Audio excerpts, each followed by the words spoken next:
агентии мубориза бо маводи мухаддири тоҷикистон аз боздошти як гурӯҳи муташаккил ва фаромиллии қочоқбарони маводи мухаддир боробари Нурулло Раимов маъруф ба лақаби Кафтарбоз ва мусодираи беш аз 13 кило ашиш афиум ва метамфетамин аз онҳо хабар дод. дар хабар гуфта мешавад ки саркардаи гурӯҳи муташаккил Раҳмонов Нурулло чунин вонамуд сохтааст ки бо истифода аз парвариш ва нигоҳубини паррандаҳо ки гӯё ҷузъи асосии фаъолияти соҳибкорӣ ӯ ба ҳисоб меравад ва ҳама даромадҳояш ба қавли аз ин ҳисоб сарчашма мегиранд, даст ба амалҳои хариду фурӯши маводи нашъадор мезанад. ҳангоми боздошт дар моҳи феврал дар душанбе Кафтарбоз бо худ тапончаи тамғаи Макаров доштааст. аммо кормандони агентӣ бо як ҳушёриву чолокӣ номбурдаро дастгир намуда имкон надоданд ки то ӯ муқобилият нишон дода аз силоҳи оташфишон истифода намояд. бино ба иттилои агентӣ кормандони ин ниҳод моҳи феврали соли 2022 дар натиҷаи як амалиёти бобарори оперативӣ дар ҳудуди шаҳри Душанбе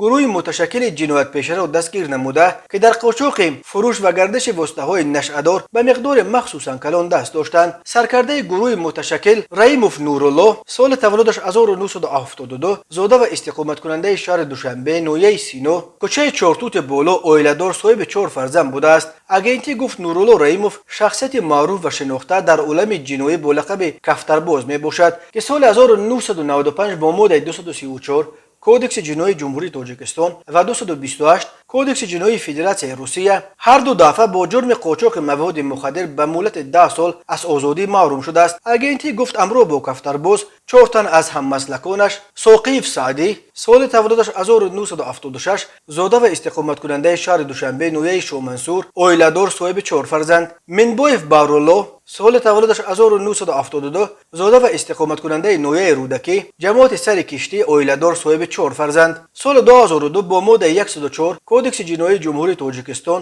одамкушӣ ба муддати 14 сол аз озодӣ маҳрум шудааст.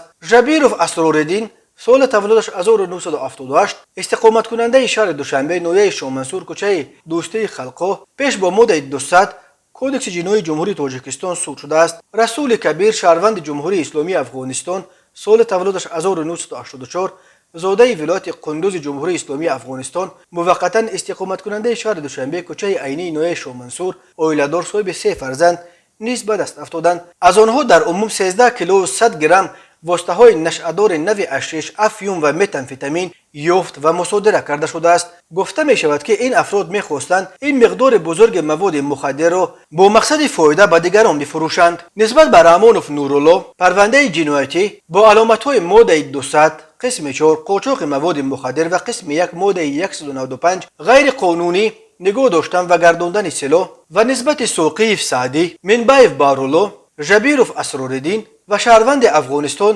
Расули Кабир парвандаи ҷиноятӣ бо аломатҳои моддаи 200 қисми 4 Кодекси ҷиноятии ҷумҳурии Тоҷикистон оғоз гардида тафтишоти пешакӣ идома дорад. ба онҳо бар асоси қисми 4 моддаи 200 аз 12 то 20 соли зиндон ва ба Кафтарбоз иловатан барои силоҳи ғайриқонунӣ ҷарима ва ё то 3 соли зиндон таҳдид мекунад. Тоҷикистон ки бо Афғонистон манбаи асосии тавлиди ҳероин, афиум ва ашиши дунё 1425 километр марзи муштарак дорад, дар солҳои охир ба як масири умдаи қочоқи маводи мухаддири афғонӣ ба бозорҳои сиёҳи шимоли сайёра асосан ба Русия ва Қазоқистон табдил ёфтааст.